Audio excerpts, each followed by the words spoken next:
Olá, e nesta semana em que se celebra o Dia Internacional da Mulher, o SBT News conversa com mulheres, autoridades de todo o país. E neste bate-papo de hoje eu vou conversar com a presidente do Tribunal Superior do Trabalho, a ministra Maria Cristina Peduzzi, ela que é a primeira mulher a presidir o TST nestes mais de 4 décadas de existência do tribunal.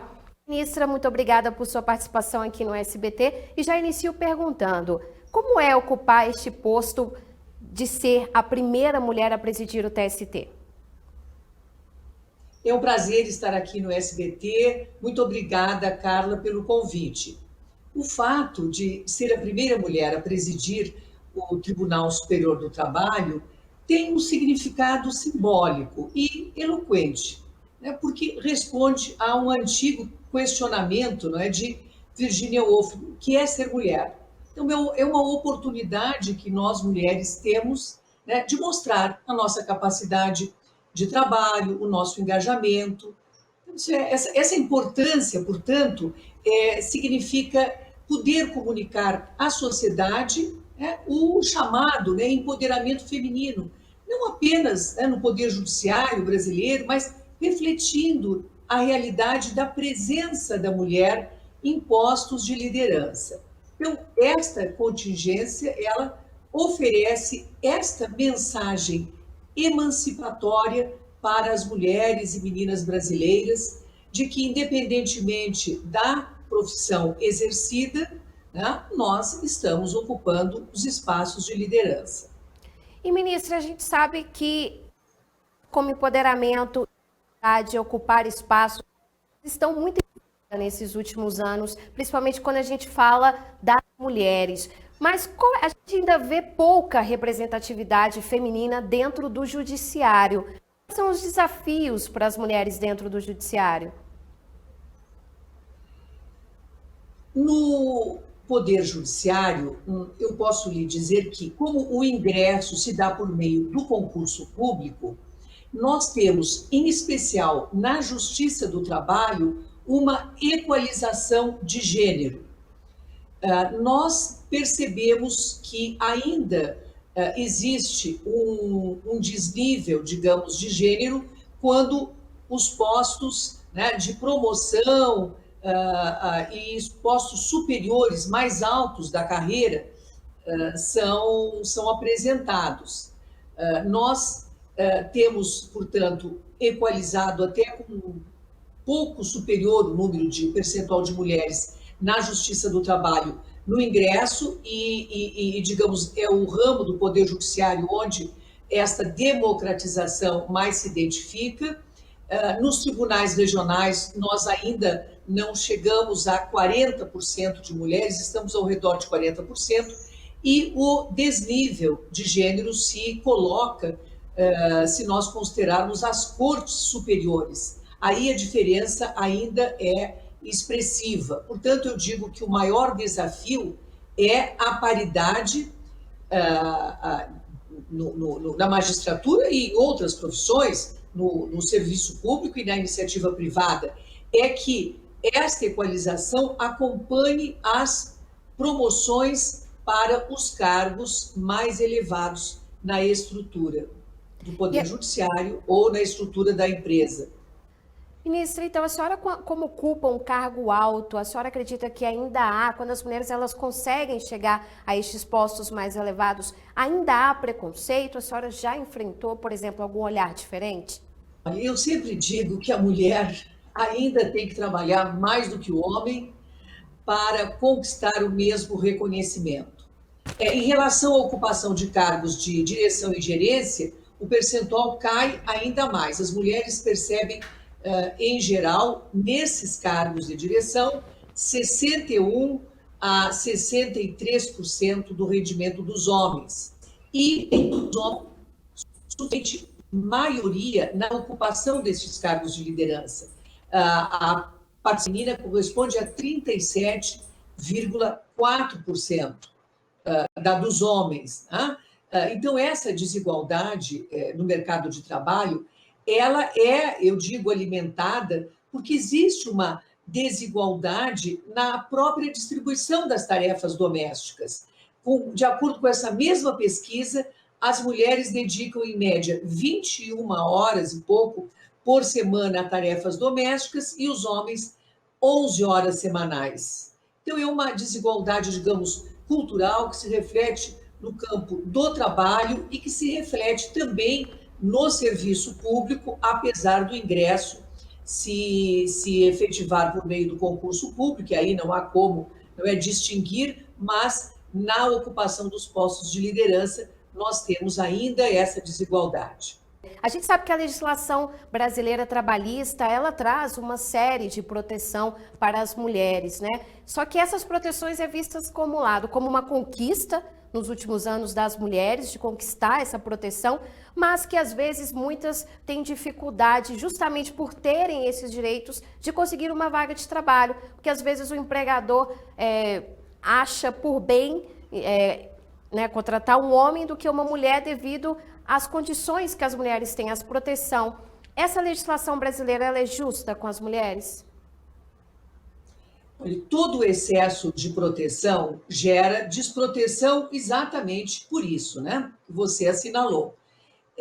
E eu venho examinando essa situação e me parece que o fator determinante desta preferência pela contratação de um homem é em razão da licença maternidade, que a mulher fica afastada há muito tempo, depois para amamentação, esgotado o período de licença, de estabilidade.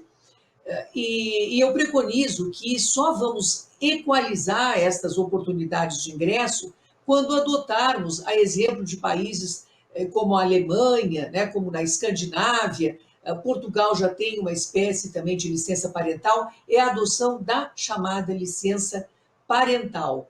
Então, em países em que foi implementada a licença parental e onde se garantiu uma licença mínima exclusiva para a mulher até a recuperação do parto, mas o restante do tempo ele é dividido, ele é compartilhado e até muitas vezes preferencialmente exercido em maior tempo pelo pai. Por isso, parental, licença dos pais. E se dividem assim essas atribuições e é esse distanciamento do trabalho e a tarefa de criação e educação dos filhos. Então, essa política pública, ela retira essa substancial diferenciação que é da mulher, que é o seu afastamento do trabalho, né, para cuidar do filho. Então, é uma divisão de responsabilidades, de atribuições que eu identifico como substancial para nós começarmos, né, a vencer esta, digamos, esta dificuldade que a mulher tem.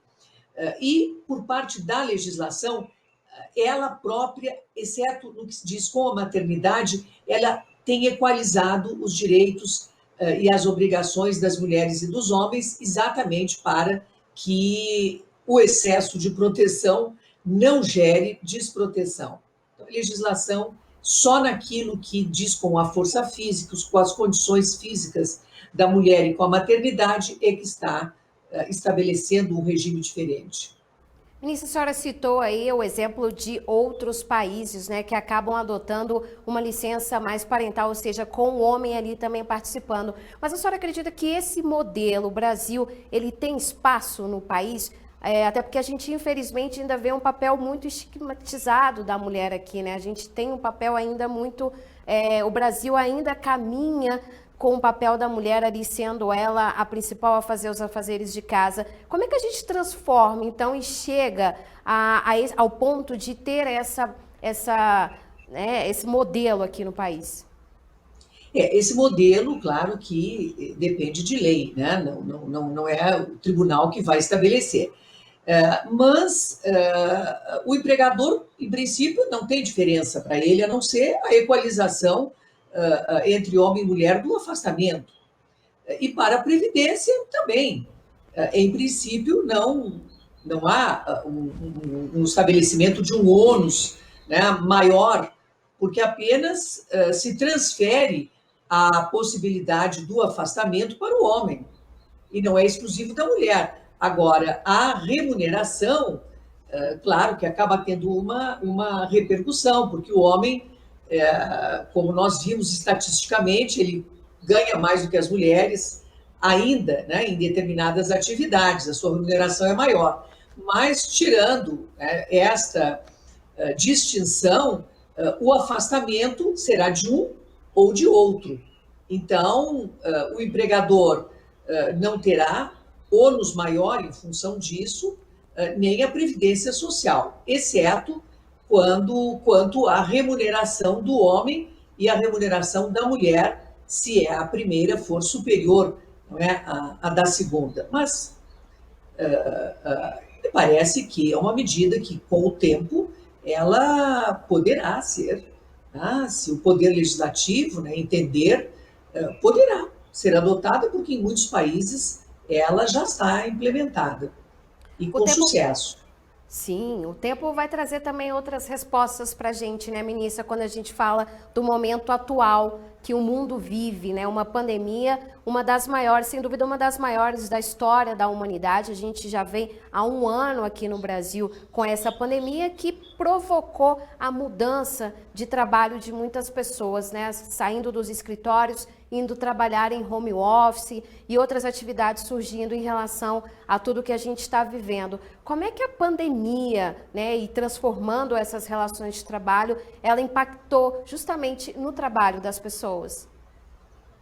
Também aqui as estatísticas revelaram que a mulher teve maior prejuízo ainda do que o homem na pandemia, porque ela, trabalhando no home office, assumiu mais obrigações domésticas, porque os filhos não estão na escola e preponderantemente, quando foi necessário optar qual dos dois fica em casa, assume essas obrigações, também a mulher preferencialmente as assumiu. Então, ela teve maiores, digamos, prejuízos profissionais.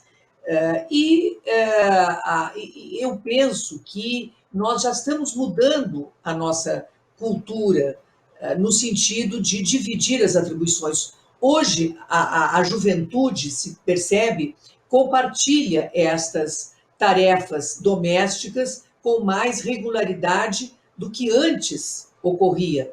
Então, apesar de as estatísticas revelarem que o prejuízo de empregabilidade, de remuneração com a pandemia foi mais intenso para a mulher, eu penso que nós estamos tendo uma tendência a adaptar-nos a essas novas circunstâncias. E, por outro lado, aí o aspecto positivo ficou comprovado que não há uma diferença entre homem e mulher no exercício de atividades à distância. O que se identificou foi a necessidade de as pessoas atenderem às novas demandas que podem ser exercidas, que podem ser executadas pelo meio telemático. Então, a capacidade, não é, de se reinventar, de se recapacitar para exercer atividades que podem ser praticadas pelo meio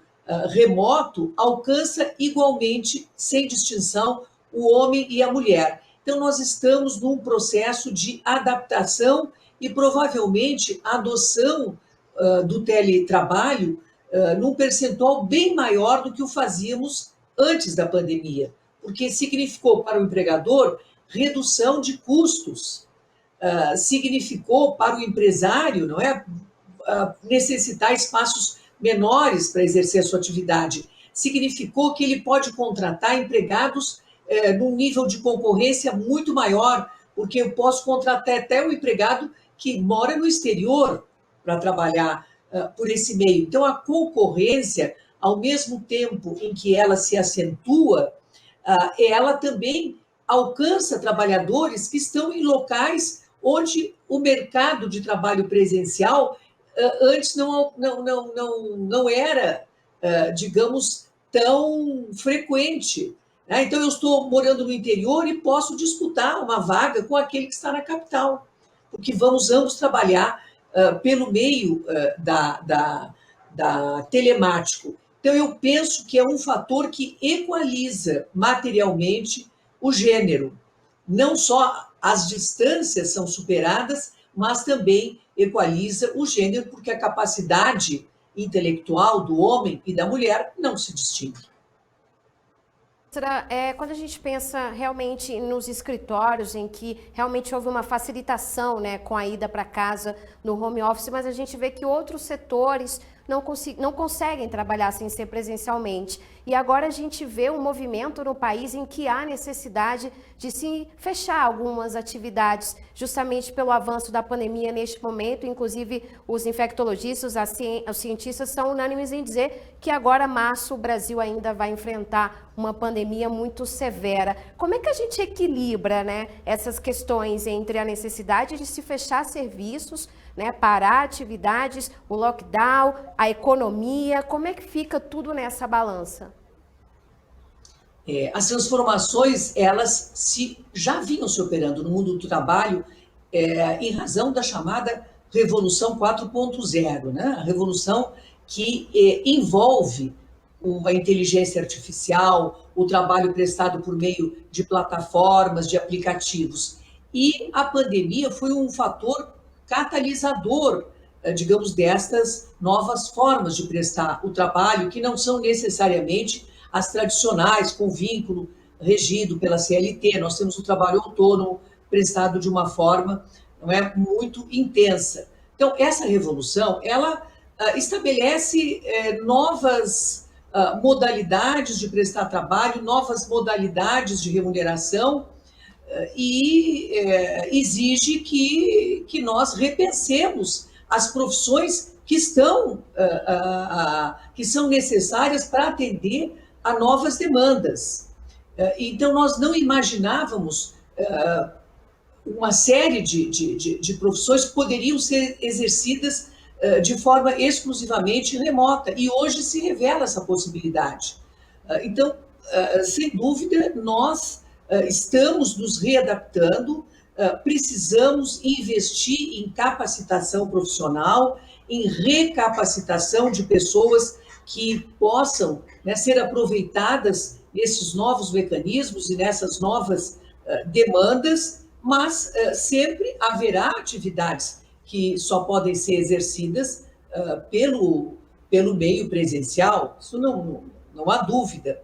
É um sistema, digamos, que exige uma reinvenção da sociedade e do mundo do trabalho, mas nós estamos nos adaptando de acordo com a necessidade até de saúde pública, com a necessidade que a saúde impõe. Então, nós precisamos, que eu digo, nos reinventar e nos atualizar e atender dessa forma não só as novas necessidades, as novas demandas, mas conciliando, não é, com as nossas novas necessidades também. Então, é um período de grande reflexão e de grandes construções. E que às vezes exige uma pausa, né, ministra? A gente tem que pensar que os hospitais hoje estão lotados, então certo que as pessoas precisam sim produzir, até para seu sustento próprio,